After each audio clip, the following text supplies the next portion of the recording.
Hello again, everyone. Welcome back to King of Dragon Pass.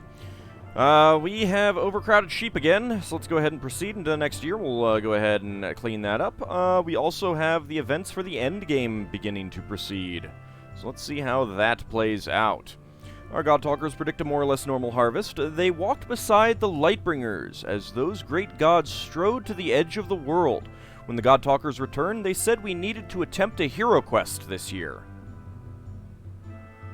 Okay. I was not planning on that since it's a new session. I think I did one last year. It's not great. Yeah, I'll put 2 into health. I got enough magic. Diplomacy, ooh, I got 3 into Destiny now. Not sure what changed for that. Maybe it's because the, endgame events are beginning? I don't know. Anyway, we will proceed. Orlanth and Isaris. We're pleased that we have more cows than we did a year ago. The God Talkers of those 2 deities were granted magical strength. Does that... your bargaining is renowned. I don't know. Kalai is now old.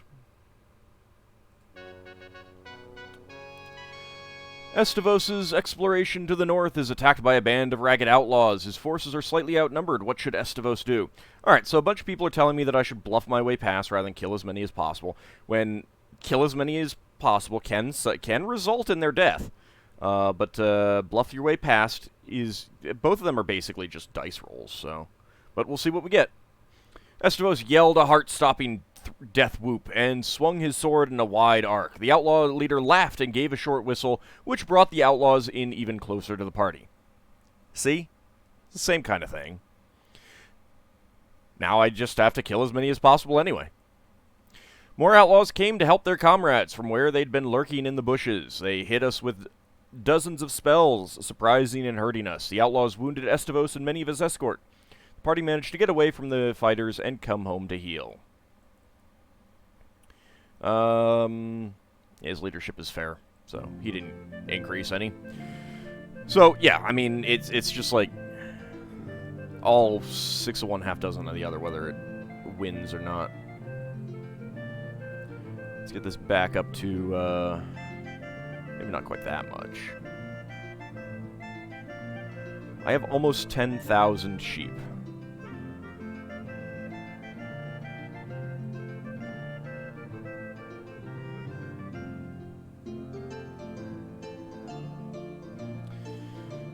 Alright, well, let's see if we got any other new people.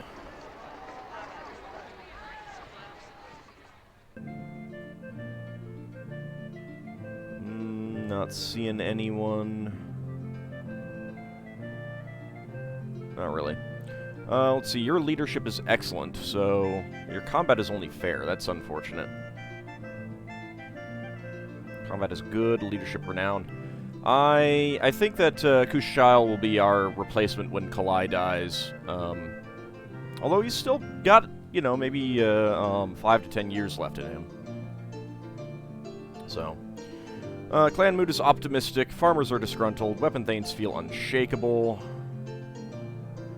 Our tribe is splendid.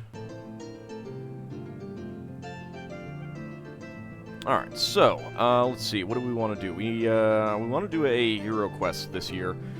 I could send, like, Kushail, to do one of the Orlanth ones. That might be a good idea. He doesn't have great magic, though. I think we should probably, do some more exploring.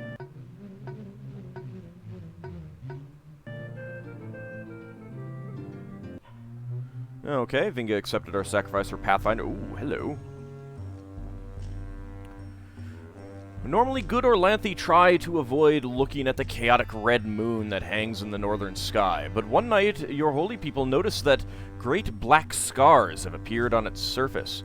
This means something of great import, surely. Do nothing, the moon is not our concern. Increase patrols. Sacrifice to your ox, foe of chaos. Use magical divination to understand what is happening. Warn nearby clans of supernatural menace. You suggest that we warn other clans. This is frightening, but perhaps it gives us a chance to patch up relations with our neighbors. I can perform a divination ritual, perhaps explain this strange occurrence. I hear rocks stomping on the night, asking to be unleashed against the enemy. Olende has nothing to add. Van Harl says, the wild old world does not always revolve around our clan. Pretty sure it does. The world is connected in strange ways. We need to be careful. Increase patrols or use magical divination. What goes up must come down. Thank you, Yorsar. Use magical divination to understand what is happening. Saranil looked at the entrails of a sheep and saw that the Lunars were readying their forces on the moon to launch an assault against the peoples of Dragon Pass. Convincing the kings of the Kolamar and Aranwith tribes to seek peace was the easy part. Now you must broker the fine details of an agreement between them, and it is always in the details that the hopes for peace are lost. King Orlev of the Kolamar tribe complains that the traders of the Aranwith take unfair advantage of his traders, and thus wants to make trade rules for both tribes. Tarasaran, king of the Aranwith, insists that Orlev's accusations are baseless and that he is motivated solely by greed and the need to control everyone and maintain the respect of others.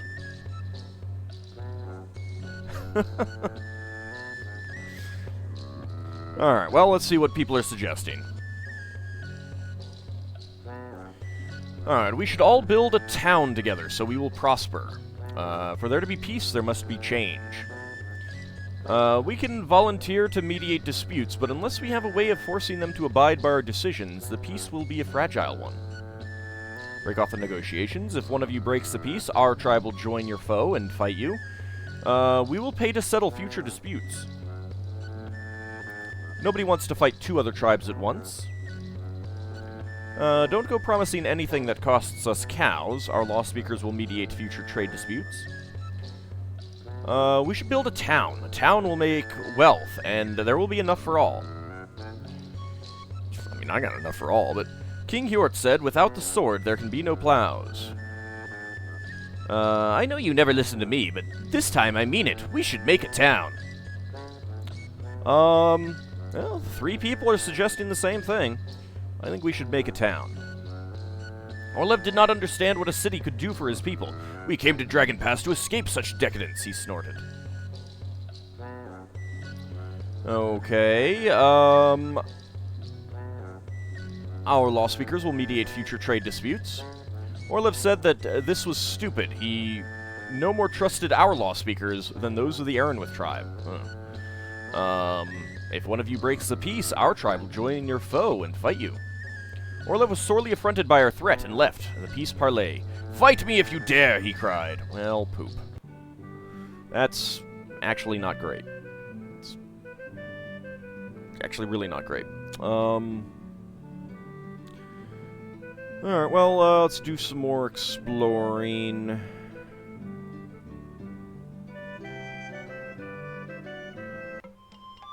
Not with you, though. Not with Gardristan, either.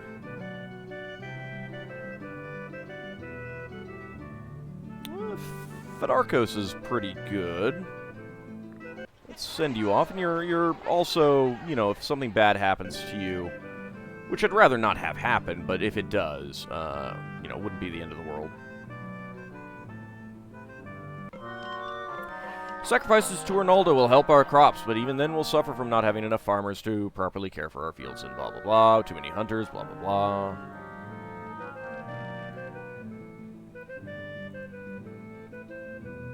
So, the endgame events are afoot, but I'm not sure how well they'll actually happen now. So we'll see. Let's do a cattle raid against the turtles.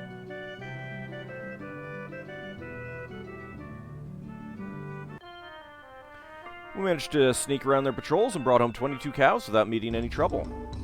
And we're being raided by the turtles. Use some magic, sacrifice to Orlanth, drive them off, and skirmish. We exchanged missile fire with them, but never closed. Through their healing magics, our auxiliaries kept 4 warriors from dying and healed 4 of the wounded, and we slew and injured many of them. Robosart, Thane of the Grey Fox clan, asks you for a gift of luck and divine favor on behalf of his people. He reminds you that you owe him a favor. Let's see. If we give him more than he asks, he will gain a reputation. We will gain a reputation for generosity, which will help us politically. We owe them a favor, but don't necessarily, etc., etc. Clan magic is unusually strong. We can afford to be generous. Is it really unusually strong, though? They've helped us. We should help them. We can better afford to give them trade goods. Help them. Maybe they need the magic for healing their herdsmen. Bad King Argrain rarely granted favors, and when he did, he asked for payment 5 times over the original amount, enforced by his weapon thanes. We will give more than the customary amount. Our God Talkers performed a ritual to bless the Grey Foxes, which transferred to them a goodly portion of our clan magic. Robosart said that the dragons were good friends, and that his people would not forget this. So again, this is one of the reasons why I hoard. You know, I mean, I didn't really need to give up that. I mean, that was drop in the bucket compared to what I got. So you know, why not? So it is Earth season. We could try and trade for a treasure. Jeez, Elgane's still around. Maybe I should have kept her on the ring longer.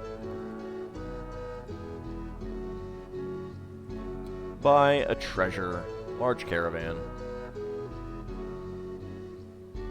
Right, I need to actually choose who I'm sending to. There we go.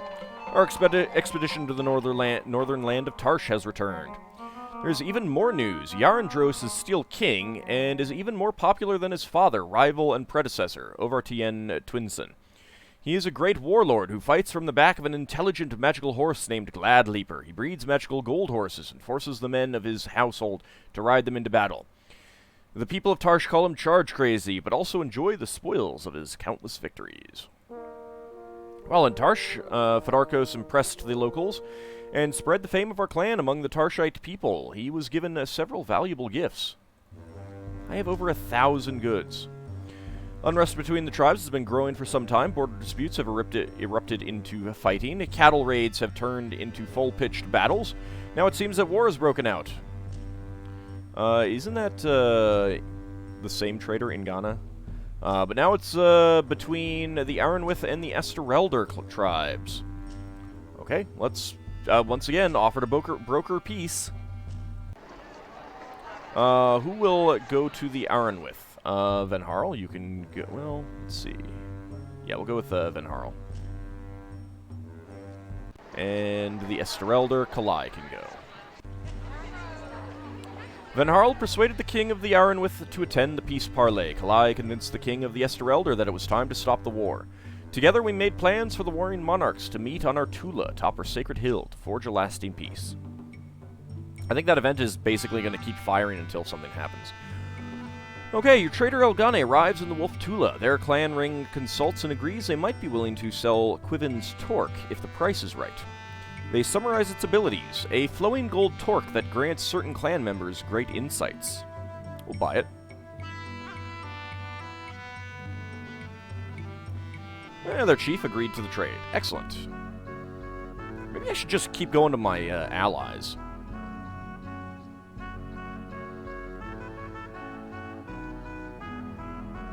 Is there anyone that I want to boost my relations with?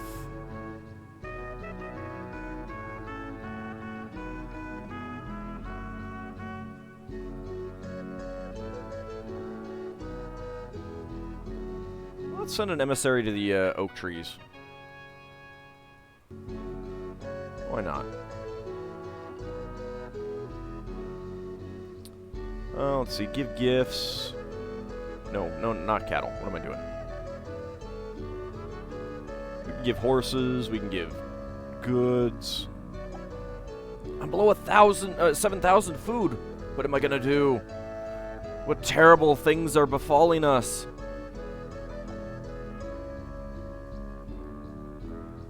go with 100 food. I'll go with 90, that's fine.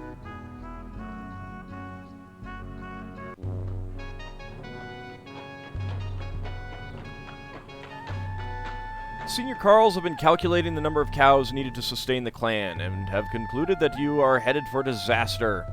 If we don't get more cows, we will starve. The people can count just as well as everyone else. Well, we can get some more cows by raiding. You must trust the clan ring. We will do what is right. People should obey the chosen leaders. Heralda can make our cows more fertile, but she cannot make cows appear out of thin air. You say basically everything other than you are wrong. The most reliable way to get more cows is by trading. No, it isn't! I'm too wealthy for that at this point. We shouldn't have angered the dragon newts. Alright, you must trust the clan ring.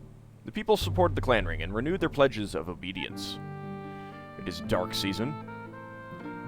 The turtles would never expect us to raid in dark season, right?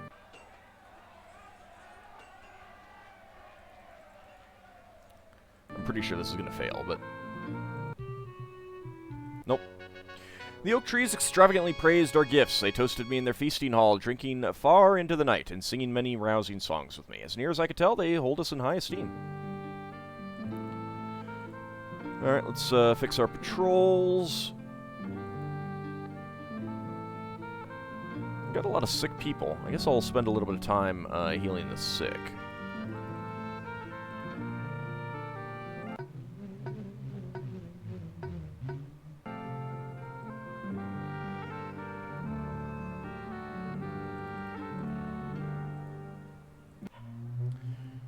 And Merciful Chalana Roy cured all of our sick. Very nice. Ooh. Surprised Carl see two ghosts fighting one another on your Tula. The people are gravely concerned. This is a terrible omen. Find shamans to chase the ghosts away. Orlanth's brother Kolat is master of spirits. He is worshipped only by shamans, so it is shamans we should seek. Launch a legal claim against the ghosts. It is not unheard of to dispose of ghosts by launching legal claims against them. I think this is my favorite thing about this game, legal claims against ghosts. The gods do not want to be bothered with mere ghosts. Leave an offering directly to the spirits and bribe them into leaving. This is a tough one. Van Harl says, from the look of the clan insignia those ghosts are wearing, one of them is from our clan, and the other from the Wolf clan. It's the moment I've been warning you about for ages. Sacrifice to Yermal. He will trick the ghosts into going away. Let's go ahead and launch a legal claim. I wonder if this is related to the, horse stealing thing. Saranil found that they were the ghosts of Robarth, of our clan, and Berthalor of the Wolf clan. Their families fought while they were alive, and they had been unable to release themselves from this feud in death. The ghosts agreed that they had been unlawfully occupying lands meant for the living, and promised to continue their fight somewhere else. It was. Okay, so we've got the kings of the Aranwith and Esterelder tribes here. Alright, how about our law speakers will mediate future trade disputes? Terrasaran saw merit in this proposal. Rostikos agreed that it was the best way to bring peace. Oh, shoot. Wasn't what I intended. I thought that would maybe just make it more likely that I could get the other thing. Whoops. Oh well. Let's cattle raid the turtles again. I mean, if we need more cattle... the Turtle God-Talkers must have known that we were coming, because their warriors were waiting for us at the edge of their Tula. We turned around, rather than ride into an ambush. Well, you know, now that they're complacent... Oh, wait, no, crap. I need to do a hero quest. Okay, so Arnalda Feeds the Tribe is one that I have not done, so let's go ahead and quest. Chalana Roy heals. Well, actually, what about Orlanth and Aroka?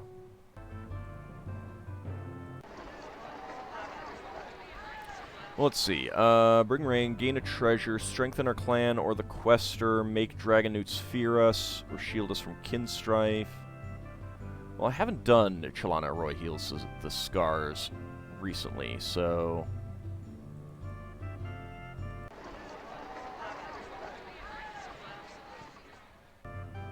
Yeah, we'll send Brillian in. Alright. Once again, I do not have my proper list of things up. So let me get that up. Alright. I think Chalana Arroy heals the scars is fairly easy, but,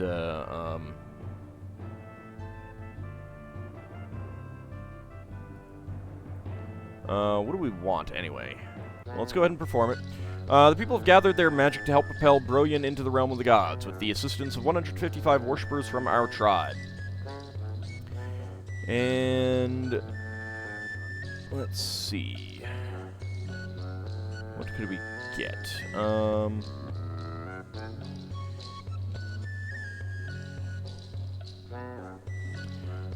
we could make the quester wiser. That would always be good. I mean, he's pretty young right now, so... this myth begins during the war between Orlanth and the followers of the evil emperor called Yelm. It tells how Chalana Arroy conducted 4 great healings. What benefit does Brillian seek from this hero quest? Heal a rift within the clan. Could try that. I don't know if we actually have if we technically have a rift. Heal the wounded. Make the quester wiser. Make healing easier in the future. Heal a rift within the tribe. Heal the sick. Let's make the quester wiser. Brillian arrives in a strange place, a shattered palace full of wounded foreigners. Chalana who calms, they cry. At last, you are here. The evil storm barbarians have not only slain glorious Yelm, they have wounded many of us. They killed others with this new weapon of theirs. We wounded and killed some of them too, but we need help if we are to survive. Alright, well, let's see. Go to heal the wounded storm people, heal them, then go to heal the wounded storm people, heal them. I'm not one of you, I'm an Orlanthi. Leave the realm of the gods. Heal them, then go to heal the wounded storm people. He successfully healed the foreign people. He sealed their wounds and gave them hope. One of the foreigners blocks Brillian's way when he prepares to leave the palace. I will not allow you to go and heal our enemies. They slew our king and must be destroyed. You must be on our side or on no side at all. Turn back or I will kill you. Heal his blindness so that he joins the storm people. Leave the realm of the gods. Turn back. Kill me if you must. I will heal myself. Kill me if you must. I will not be deterred. We'll go ahead and heal his blindness. The foreigner was cured of his foreignness and became Brillian's protector as they traveled to the camp of the storm people. He said his name was Elmal. Looking good there, Brillian. Looking good. Brillian heals many storm people, but then Orlanth, reeking of blood and shaking with the madness of the battlefield, makes to attack him. You claim you are one of us, but once wore the garb of the enemy. Even worse, you have healed the enemy so he can get back up and fight us again. You should not heal us if you also heal the foe. You should die so we can finish killing them. Heal his need to fight. Heal his wounded judgment. Kill me if you must, I will heal myself. Kill me if you must, I will not be deterred. Leave the realm of the gods. Heal his wounded judgment. Brillian healed a part of Orlanth that he didn't even know was hurt. The god's judgment had been wounded, and the dead blood of others had mixed with his good blood, and made him unclean. Chalana Arroy made him clean again, and then he knew that this new world needed her. He thanked her by making her one of his attendants. After a long time of peace, the unholy trio appear in the world. They cause trouble at Orlanth's court, disturbing the people and demanding special privileges. Orlanth's brother Kalat argues with them, and the goddess called Malia uses her terrible gift, the Scar of Disease, to make Kalat unwell. Let's see, have Elmal fight Malia while Brillian heals Kalat. Fight Malia, heal Kalat. Learn the secret of fighting without hurting. Leave the realm of the gods. We will learn the secret of fighting without hurting. Brillian learned the secret, and it allowed him to defeat Malia without hurting her, and to heal Kalat completely. The unholy trio creates the devil and embroils the world in a war. Stormbolt decides to kill all of them, starting with his brother Ragnaglar, who he says is the worst of the betrayers. The two of them fight at the Shrieking Falls. Urox wounds Ragnaglar and is ready to deliver the killing blow. Brogan throws himself between the two combatants. Learn the secret of winning without making the other person lose. Leave the realm of the gods. Let him kill Ragnaglar. I can't heal chaos if you destroy it. I love all things, even chaos. To kill Ragnaglar will bring kinstrife and make the darkness worse. You will learn the secret of winning without making the other person lose. He learned the secret, which was also the secret of healing the scar of anger, so he could say to Stormbolt, to kill Ragnaglar will bring kinstrife and make the darkness worse. Yrox did not kill Ragnaglar that day.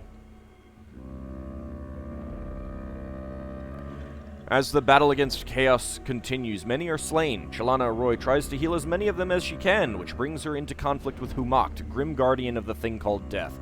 They argue many times. Then King Hjort is seized and pierced in 100 places by Thed, third member of the unholy trio.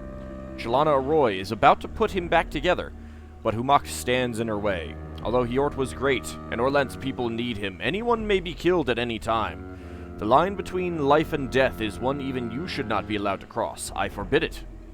Heal the scar of certitude under Humacht's tongue. Heal the scar of hardness over Humacht's heart. Heal the scar of sorrow under Humacht's eye. Ignore Humacht and heal Hjort anyway. Leave the realm of the gods. We will heal the scar of certitude under Humacht's tongue. He succeeded and learned the secret of looking where you do not expect to find anything. He healed it, and then healed King Hjort, who went on to keep people alive when Chalana Arroy and the other gods went to hell to heal Yelm and the world.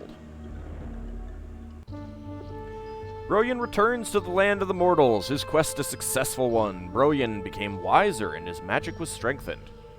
Well, I mean, he does have long flowing locks, like in this picture.